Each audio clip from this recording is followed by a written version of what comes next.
Elon's going to a new stage now. He said goodbye, or maybe not. He was given this golden key as he left the White House, saying he's always welcomed by President Trump. What's your understanding of the departure? Because he turned up with a black eye. And did you know this? Have you seen this? No. So maybe it's in the last few hours he's had a black eye, and while he's saying goodbye, I'll show you the picture. But while he's saying goodbye on the things over there like that, I'll put it up. But that's what happened. So he's left now. Let's see. We've got the black eye thing. Black eye. Yes. So he had a black eye as he was leaving. There you are, Elon Musk. Can you explain it? Well, he said it was caused by one of his children. There we are. How did Elon get his black eye? Let me show you the picture. There we are.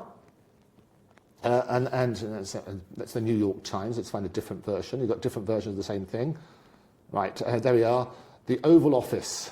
Say over, where are we? Let's put it up. Musk says black eye came from his son's punch as he sports Shiner during the Oval Office meeting with Trump. Let's see if there's a nice picture of it. Here we are. There he is. Can you see that? He's got a sort of black eye there, which he says his son gave it to him. Oh, that's just... It's just nothing. but again, it's what we were saying about the headlines. They're sort of turning round and saying, okay, it must be something awful. Maybe Trump punched him or something silly, you know. But it worked on that sort of basis. So how's he going to cope now longer being in the White House? It's been such an integral part of his life. I would think once you've had a taste of the real world, yes, of politics. In fact, most people, including myself, you have to go out into the world and establish a source of income. Yes. So you become a plumber or electrician, yes, or whatever it is that enables you to bring in make an income. It's like the whole thing, and it's not that difficult. It happens. It comes your way, and we all wind up in something or other. And we get by on doing that, and it's a rather wonderful sort of human mechanism that takes place.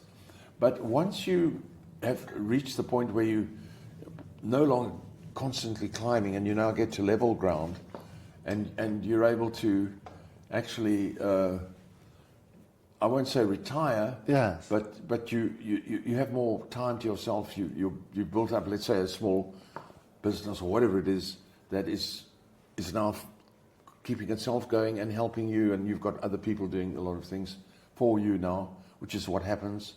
Then you sometimes turn to politics, because what you do, if you had your way, you'd go into politics right at the beginning, like you did at university. And you were very young when you got into politics. So like a lot of us at university were able to get straight into the deep end of politics. Yes. But then once you get out of university, you don't have that freedom anymore.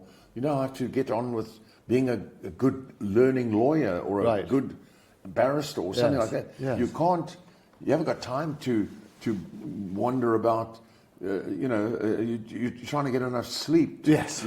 Yes. Anyway, but eventually you sometimes get to the point where you now can turn to politics, which is probably, as my history teacher told me once in school, a very brilliant woman.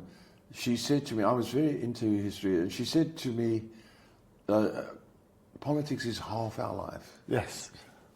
Half our life. And we don't know it, we don't realize it. Right.